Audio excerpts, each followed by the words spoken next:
Are you trying to decide if you should buy the latest 2021 12.9-inch iPad Pro? Well, I recently made the switch from my old 11-inch from last year, but did I make a mistake by one, going to a larger size, and two, upgrading this year?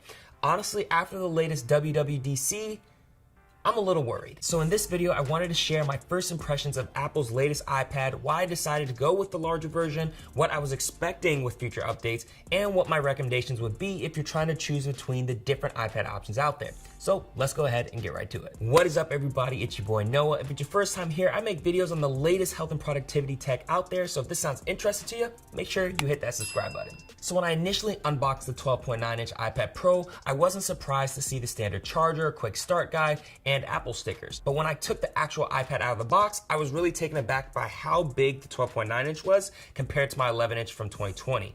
It definitely felt a lot larger and wider when holding it out in front of me, especially looking at them side by side. I didn't expect there to be such a significant size difference physically. I guess 2 inches does matter. Also, since I got the 12.9-inch version this time, I had to also upgrade the Magic Keyboard, RIP my wallet. But I'll be honest, I definitely think the larger size and layout of the keys is actually a lot better and provides a more natural typing experience. They both make a perfect pair and a match made in heaven. This combination honestly feels like a mini 13-inch laptop, similar to their older MacBook. Now, you may be wondering, what is all the hype around this new iPad? Well, first off is the new addition of their M1 chip, which is the latest hardware upgrade to Apple's MacBook computer lineup, which allows for faster and more efficient processing and also improving power output and battery life. Second is the better graphics performance with now a new included 8-core GPU, which is better for console quality gaming and using augmented reality apps. The third and probably most talked about upgrade was the Liquid Retina XDR display, which contains mini LEDs to allow the iPad Pro to get 2 times brighter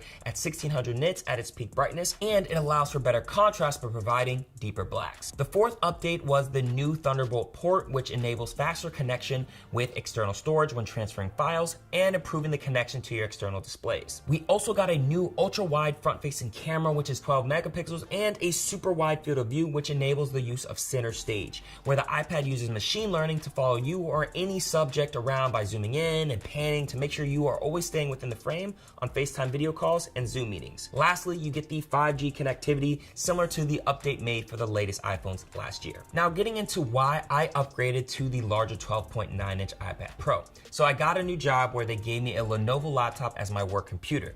Now, I don't know about you, but I personally hate bringing 2 computers around when traveling. By having the 12.9-inch iPad, I'm able to have the same amount of power, but in a smaller footprint that fits easier into my backpack. Which leads me into my second reason, which is I plan to use it as my fully capable creative powerhouse for my everyday content needs. It allows me the ability to do multitasking, leveraging the Files app and making PowerPoint decks, or when it comes to editing photos in Lightroom or creating thumbnails in Photoshop, even note-taking with my Apple Pencil where I can convert my notes to text, and hopefully basic editing for these YouTube videos when I'm on the go, which honestly I was really hoping to hear about some sort of update to the iPad Pro that would allow it to use Final Cut, but no dice. And third, I just wanted a better content consumption experience with the better mini LED display, larger size, and with already great speakers, I can fully enjoy movies, music, and gaming, and just have a better overall experience with this device. After all of that, what would I recommend when it comes to either upgrading or buying a new iPad? Well, honestly, when people ask me that question, I actually ask them which category do they fit in. These categories are: number 1,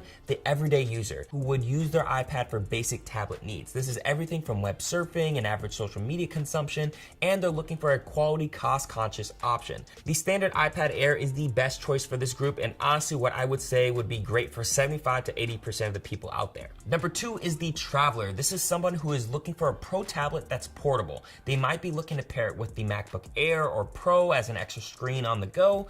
This is where I think the iPad Pro 11-inch would be the perfect fit for this group. I loved having my 11-inch when I was traveling and on the go.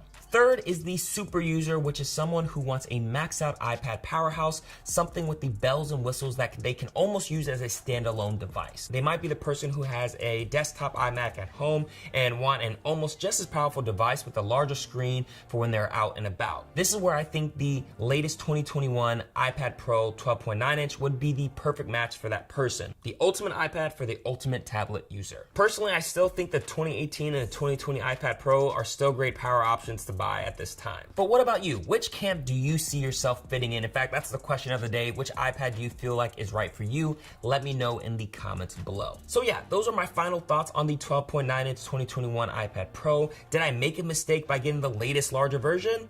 I personally don't think so. I've already adjusted to the size and I love having a lot of that extra power. However, I am really praying and hoping that Apple is going to provide more substantial updates to the iPad OS in the near future. We'll just have to see what Apple has in the pipeline for the iPad. I feel like they're making these iPads so powerful that they could just stand on their own. I just need Apple to get their act together and make it happen. Anyway, that wraps up today's video. I hope it was helpful. If it was, go ahead and pound that like button, subscribe if you haven't already, and you already know, stay healthy, stay productive, and